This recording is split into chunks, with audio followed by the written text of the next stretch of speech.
Big boss Malayalam season 6ൻ്റെ ലൈവിൽ പ്രത്യേകിച്ചൊരു കുന്തമില്ല. ഇപ്പോൾ മെയിനായിട്ടുള്ളൊരു സംഭവം എന്ന് വെച്ചാൽ ശ്രീരേഖയുടെ കരച്ചിലാണ്.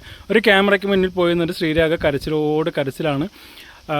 സംഭവം എന്തിനാ കരയുന്നതെന്ന് വെച്ചാൽ അത്ര വലിയ ഇഷ്യൂ ഒന്നുമല്ല. ഒരു ചെറിയ ഐസ്ക്രീം കേസ്, സ്വന്തം മകളുടെ പ്രായമാവാൻ ഉള്ള ഒരു ചെറിയ കുട്ടി എന്തോ പറഞ്ഞു അല്ലെങ്കിൽ എന്തോ ചോദിച്ചു എന്ന് പറഞ്ഞുകൊണ്ട് ക്യാമറയുടെ മുന്നിൽ നിന്ന് ഒരേ കരച്ചിലാണ്. സംഭവം വേറൊന്നുമല്ല. അടുത്ത ആഴ്ച ഏകദേശം ശ്രീരേഖയ്ക്ക് ഉറപ്പായിരുന്നു പവർ ടീമിൽ തുടരാൻ പറ്റുമെന്ന് തോന്നുന്നില്ല എന്നുള്ളത്.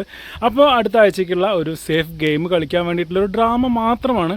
നമുക്കറിയാം ശ്രീരേഖ എന്ന് പറയുന്നൊരു വ്യക്തി ഇത്ര നാൾ അവിടെ നിന്നിട്ടുള്ളത് ഈ പവർ ടീമിൽ നിന്നതുകൊണ്ട് മാത്രമാണെന്നുള്ളത്. കാരണം പവർ ടീമിലെ ആളുകൾക്ക് നോമിനേഷൻ ഫ്രീ ആണ്.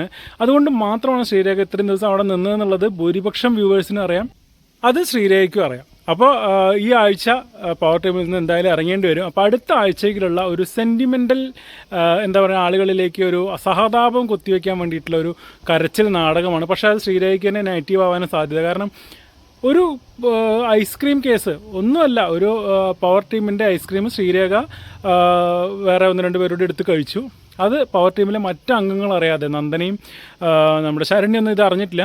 അവരത് ജസ്റ്റ് ചോദിച്ചു. അന്ന് ശ്രീരേഖ ചേച്ചി അത് എടുക്കുമ്പോൾ ഞങ്ങളോട് ഇവിടെ ഒന്ന് ചോദിക്കണ്ടേ എന്നുള്ളത് ചോദിച്ചു, അത്രയേ ഉള്ളൂ. അതിൽ കൂടുതലൊന്നും അവിടെ സംഭവിച്ചിട്ടില്ല. അതിനാണ് ഈ ഒരു കരച്ചിൽ നാടകവുമായി വന്നിട്ടുള്ളത്.